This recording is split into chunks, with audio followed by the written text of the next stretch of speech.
안녕하세요. PP채널입니다. 다니엘서를 보면 당시 시대의 최고의 왕인 대제국인 바벨론을 다스리던 이 느부갓네살 왕이 하나님께 신앙 고백을 하는 그런 내용이 나옵니다. 느부갓네살 왕이 다니엘서 4장 34절 37절을 보면 이렇게 하나님께 신앙 고백을 해요. 하나님이 온 세상을 다스리시는 하늘의 왕이다. 이 신앙 고백은요, 굉장히 놀라운 겁니다.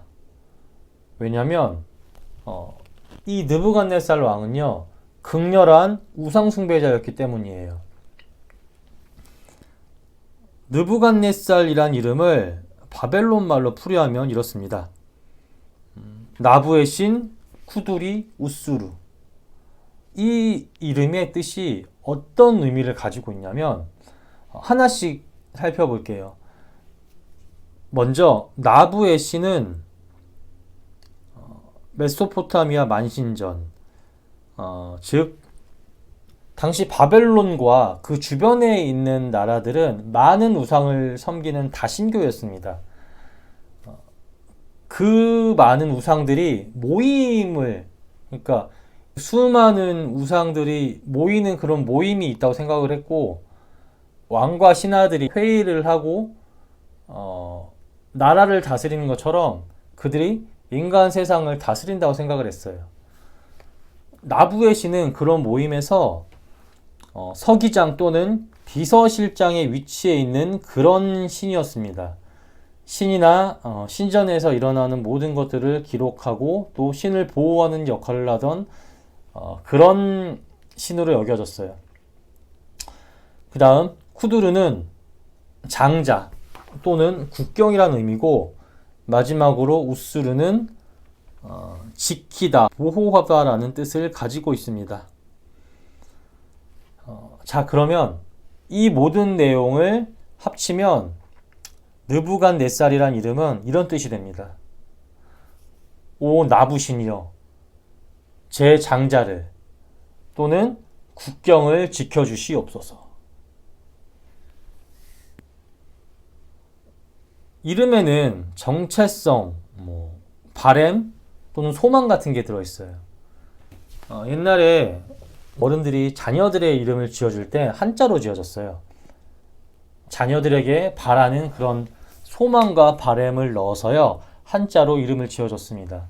예를 들어서 큰 인물이 되길 바라는 이름으로 큰 별이라는 뜻을 가진 대성이나, 또 자녀가 바르고 지혜롭게 살기 바라는 바램으로 정민이라는 이름을 지어줬습니다. 지금은 한글 이름이 많이 생겨서 모든 사람의 이름을 이렇게 짓진 않지만요, 아직도 이렇게 이름을 많이 지어요. 이는 우리나라뿐 아니고요, 느부갓네살 당시 중동 지역도 또 구약 이스라엘도 그랬습니다. 이름에요, 그 바램과 소망을 넣었고 또 그 이름을 통해서 정체성을 나타냈습니다. 그리고 왕은 당시 시대의 신적인 존재로 여겨졌어요. 신의 아들이나 신의 화신으로 여겨졌습니다. 왕들이 자기들의 통치를 정당화하고 백성들에게 섬김을 받기 위해 자기들을 신격화시켰기 때문이에요. 영화 300을 보면 페르시아 왕이 자기를 가리켜 신이라고 하는데 그 이유가 바로 여기에 있는 겁니다. 자, 그러면 우상에게 자기의 보호를 부탁하는 그런 뜻의 이름을 가진 느부갓네살은 당연히 엄청난 우상 숭배자였겠죠.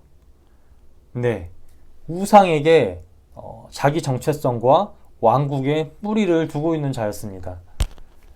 그리고 자기 자신을 분명 신의 화신이나 신적인 존재로 생각하고 있었을 거예요. 그런데 그런 그가 자기가 섬기는 우상이 아니라 하나님을 하늘의 왕이라 말하는 신앙 고백을 한 겁니다. 왜요? 그런 그가 왜 하나님께 이런 신앙 고백을 했을까요? 그 이유는 하나님의 놀라운 능력을 직접 눈으로 보고 체험했기 때문입니다. 느부갓네살은 다니엘서 3장 4장에서 뜨거운 용광로에 불태워 죽이려던 다니엘의 세 친구를 살리시고 세상 가장 위대한 왕이라고 생각했던 자기를 동물과 같은 존재로 낮추시고 또 다시 높은 자리로 올리시는 그런 놀라운 능력의 하나님을 직접 체험한 후 이 세상에서 하나님보다 더 위대하고 참된 어떠한 다른 신은 없다고 고백하고 선언한 겁니다. 너무나도 놀라운 그의 체험이 하나님을 향한 신앙 고백을 이끌어낸 것입니다.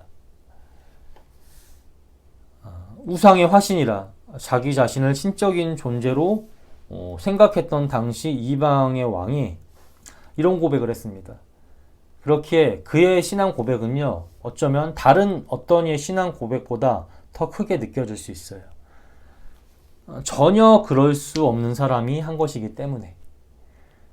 물론 당시 바벨론이 다신교였기에 느부갓네살이 자기가 믿었던 모든 우상을 다 버리고 하나님만을 섬기진 않았을 겁니다.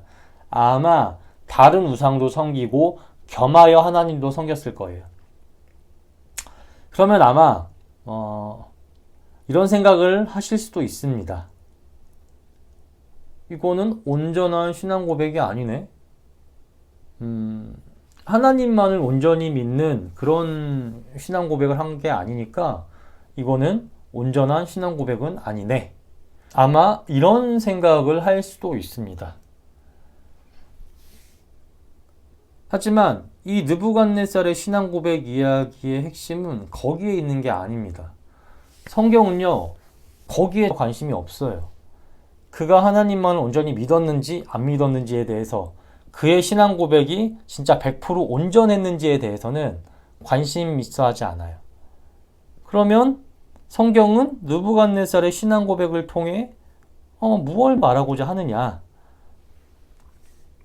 성경은 느부갓네살의 신앙 고백을 통해 여전한 하나님의 존재를, 하나님께서 온 세상 만물을 다스리시는 전지전능한 왕이라는 것을, 여전히 자기 백성을 사랑하신다는 것을 알려주고자 했어요.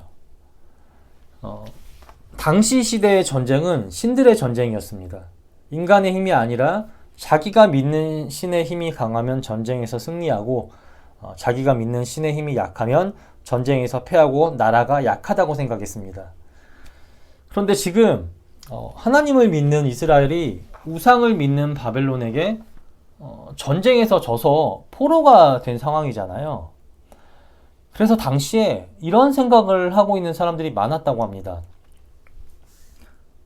바벨론 사람들은 역시 우리 바벨론의 신이 최고지. 반대로 포로로 끌려온 이스라엘 사람들은 하나님이 바벨론 신에게 져서 우리가 전쟁에서 졌나? 하나님은 왜 우리를 포로에서 해방시켜주지 않는 거야? 하나님은 우리를 버리셨나? 우리는 완전히 희망이 없는 건가? 이런 생각을 하며 구약 이스라엘은 희망을 잃어버린 채 절망하며 지금의 상황에, 포로로 잡혀온 지금의 상황에 절망하고 있는 사람들이 많았습니다. 이런 상황에서 하나님은 바벨론 왕 느부갓네살의 신앙 고백을 통해 자신은 여전히 온 천지 만물을 통치하는 주인이시며 여전히 자기 백성을 사랑하고 보호하신다는 것을 알려주신 거죠. 당시 우상 숭배자의 대장이자 인간 세상의 최고 권력자이자 이스라엘을 무너뜨린 그를 마음대로 주무르시고 그의 입에서 이런 고백이 나오게 하심으로 바벨론에서 하나님이 우리를 버리셨나? 우리는 희망이 없나? 하나님이 바벨론 신에게 지셨나? 라고 절망하고 있던 자기 백성에게 하나님은 여전히 살아계시고 여전히 온 우주 만물을 통치하시며 그렇기에 하나님께 온전히 돌아가기만 하면 여전히 희망이 있다는 메시지를 다니엘은 주고 있는 겁니다. 여전히 하나님은 만왕의 왕인 그 자리에 계시고 이스라엘을 여전히 사랑하고 보호하신다는 메시지를 통해 구약 이스라엘이 희망을 가지고 자기의 죄를 자복하고 하나님께 돌아오기를 바라셨던 거예요. 아니, 돌아오라고 지금 계속 사인을 하나님께서 보내고 계시는 거예요. 느부갓네살의 신앙 고백은 그렇게 단순히 그 개인의 신앙 고백에서 그치는 게 아니에요. 이렇게 자신의 여전한 존재와 그리고 자기 백성에게 희망의 메시지를 전하고자 하는 하나님의 의도가 담겨져 있는 것입니다.